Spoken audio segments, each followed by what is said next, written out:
So on my 2002 E39 M5, I've got an issue where the passenger seat is stuck in the up position. The part that you sit on is up as high as it'll go, and that doesn't bother me much, but when I try to put somebody in there that's taller than I am, if they're 6 foot or more, their head's in the in the roof. So this is what I'm talking about on this button here that raises your seat straight up or down. You can hear it engage, but nothing's happening. Now, I've seen a lot of videos that reference the seat back twisting, that one of the cables has come out of the motor on one side and then the seat back wants to twist. But I can't find any videos about the seat bottom. And so how do you know which motor runs the seat bottom? So I pulled the passenger seat out and threw it on the workbench. So it's on its side here on the workbench.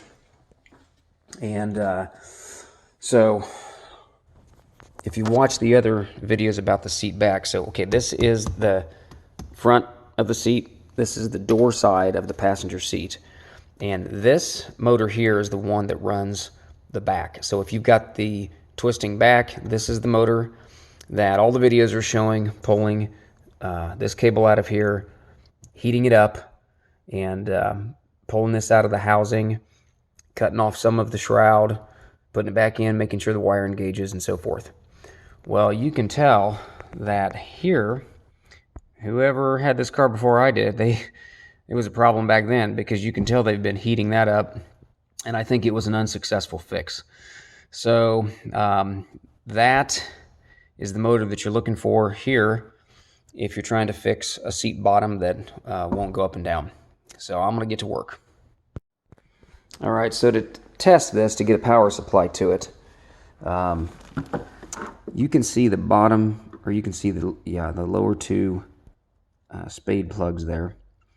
The top one is negative, the bottom one is positive. When I say top, that's to my right at this point, but it's also to the seat top. So I'm going to use a couple of these, and then I just cut this cord off of a fan that was in the trash, and I don't have a 12-volt supply, so I'm actually going to hook this to the back of my mower that I use when I'm running my sprayer that just needs a 12-volt supply. So I've got a free wire out the back of the mower and hook the 12 volts to it, and let's see what happens. What does not belong in a BMW DIY video? So as I mentioned, the 12-volt hookup is here with positive on the bottom, and then I just ran this to 12 volts off the mower, and then you can use your switches here and you can test. So I removed these 4 screws, this one doesn't count, that were holding the motor in place. Those are 8mm screws. I basically used that to get that out. I did have to bend this piece down to get my wrench back there. Now this is the motor that came out, and I wanted to be sure that this wasn't locked up, so I went ahead and hooked this back up to power,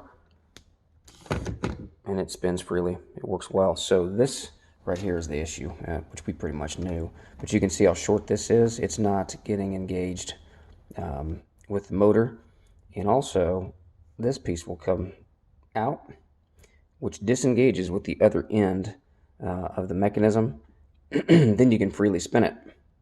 But if you put it back into the other end, which you may have to twist it to get it to seat in, because this is a square wire, there we go. Now it's engaged and you cannot spin that.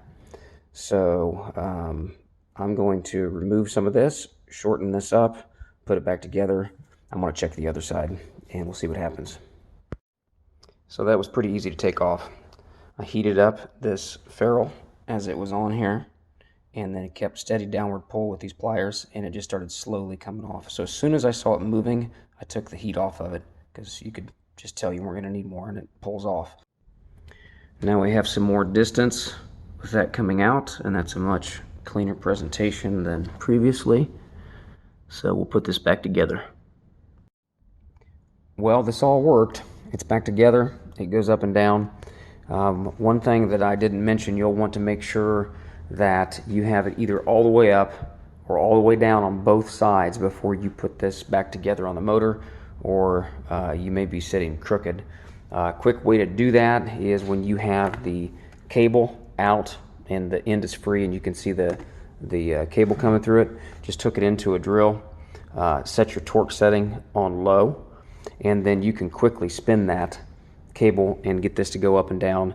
Take it all the way to the positive stop on both sides, and then you'll know you're in the right position.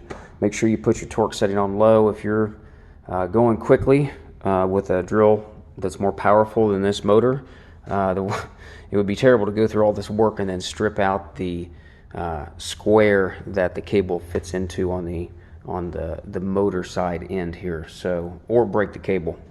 All right, I'm going to put it back in the car after I clean it up well and condition it.